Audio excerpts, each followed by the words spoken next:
Hello दोस्तों, नमस्ते। Welcome back to my channel. उम्मीद करती हूँ कि आप लोग अच्छे होंगे, स्वस्थ होंगे, मस्त होंगे। तो दोस्तों आप लोग मेरा थंबनेल देख के जान ही गए होंगे कि आज मैं किस टॉपिक पे बात करने वाली हूँ। तो आज मैं आप लोग को बताऊंगी कि यहाँ पे सैलरी कितनी मिलती है अमेरिका में। हालांकि मैं यहाँ पे जॉब नहीं करती हूँ, मैं डिपेंडेंट वीज़ा पे हूँ, वर्क परमिट नहीं है मेरे पास। बट मेरे हस्बैंड यहाँ पे 6 साल से हैं, तो मुझे पता है कि यहाँ पे कितना सैलरी मिलता है। अगर कोई यूएस आना चाहता है, उसे सैलरी के बारे में जानकारी चाहिए, तो मेरा ये वीडियो ज़रूर देखिएगा, आपको कहीं ना कहीं हेल्प ज़रूर मिलेगा। तो आज के इस वीडियो में मैं यही सब बताऊंगी कि यहाँ पे सैलरी कितनी मिलती है, क्योंकि मैंने ट्राई किया इस वीडियो में कि ज़्यादा से ज़्यादा इन्फॉर्मेशन आप लोग को दे सकूँ। तो चलिए फिर स्टार्ट करती हूँ। अगर आप अमेरिका में प्लम्बर हो, इलेक्ट्रिशियन हो या फिर कंस्ट्रक्शन वर्कर हो तो बहुत पैसा छाप सकते हो। ऐसा ज़रूरी नहीं है कि आपको बहुत पढ़ा लिखा होना चाहिए। और आपको क्या लगता है कि यहाँ पे जो गैस स्टेशन पे काम करते हैं, होटल में काम करते हैं, टैक्सी चलाते हैं, क्या सब लोग बहुत पढ़े लिखे होते हैं? ऐसा जी नहीं, ऐसा कुछ ज़रूरी नहीं है। बट फिर भी वो लोग अच्छा खासा कमा ले रहे हैं पैसा।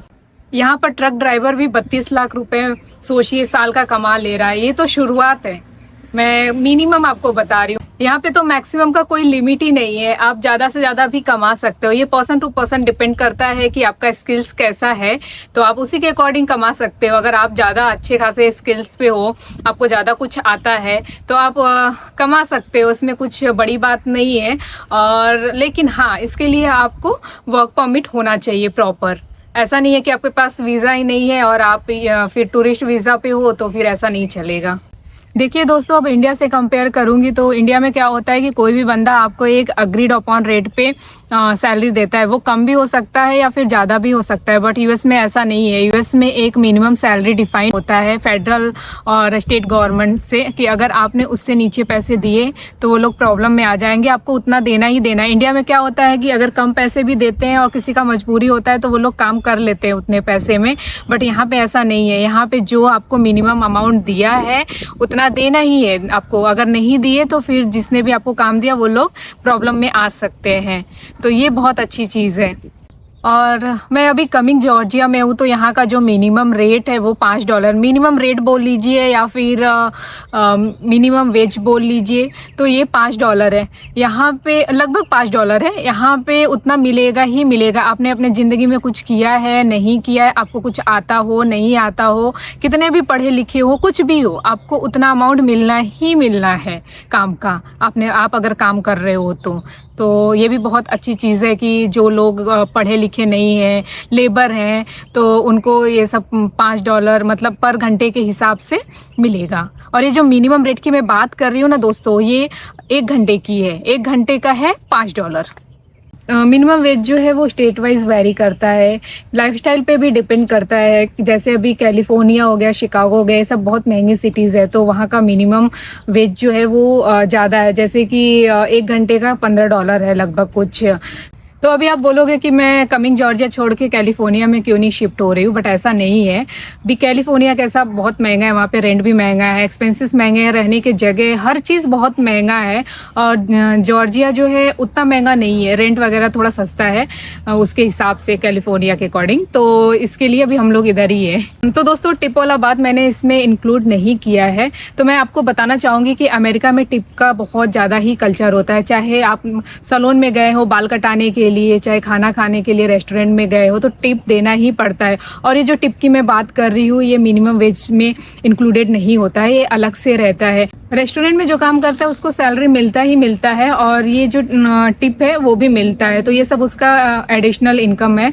और ये जो टिप है वो आपके बिल के ऊपर रहता है, जैसे 15 या 20% रह सकता है, बिल जैसा आ रहा है उसके हिसाब से रहता है। तो इससे क्या होता है कि जो लोग भी काम कर रहे हैं ये उनका एडिशनल इनकम हो जाता है और उससे अच्छा कमाई हो जाता है। पे स्ट्रक्चर यहाँ का बहुत अच्छा है कंपेयर टू इंडिया। यहाँ पे जो सैलरी है वो वीकली, बाई वीकली या मंथली भी मिलता है।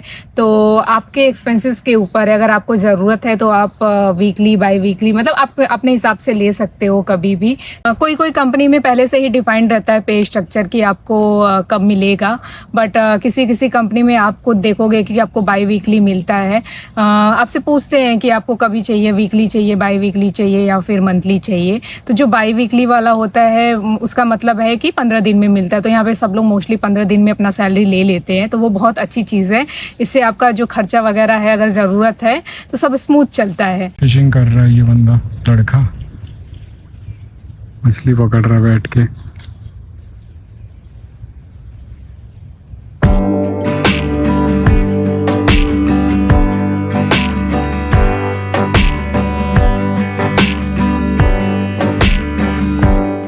तो यहाँ पे टैक्स स्ट्रक्चर भी बिल्कुल सेम है जैसे इंडिया में रहता है। सैलरी के हिसाब से टैक्स ब्रैकेट होता है, एप्लीकेबल होता है, वैसे ही इधर भी है। अगर आपको जितना सैलरी मिल रहा है तो उसमें टैक्स कट होना ही है, और कट कुटा के तो पता ही है आपको कि रहता इतना है और कट के बहुत कम मिलता है। टैक्स में फेडरल और स्टेट टैक्स इंक्लूडेड है। फेडरल टैक्स मतलब कि सेंट्रल टैक्स होता है।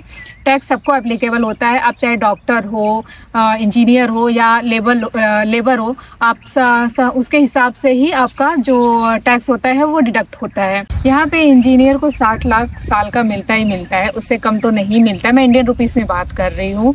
तो जॉर्जिया में अगर कोई 6 लाख मंथली कमा रहा है तो उसका जो फेडरल टैक्स है वो 22% में चला जाएगा, और स्टेट टैक्स जो है वो 4 से 5% लगेगा ही लगेगा। मतलब टोटल सब मिला के 26 से 27% वो टैक्स दे रहा है। सो कट कुटा के आप समझ सकते हो कि हाथ में कुछ 4.3 लाख इंडियन के रुपीज़ के हिसाब से मिलेगा। तो समझ सकते हो कि टैक्स भी आपका कितना कट रहा है। और टैक्स भी स्टेट के अकॉर्डिंग ही होता है। जहाँ महंगी जगह है तो ज़्यादा कट होगा, इधर थोड़ा सस्ती जगह है तो वैसे ही, और आपका जो सैलरी है उस पर एप्लीकेबल रहता है।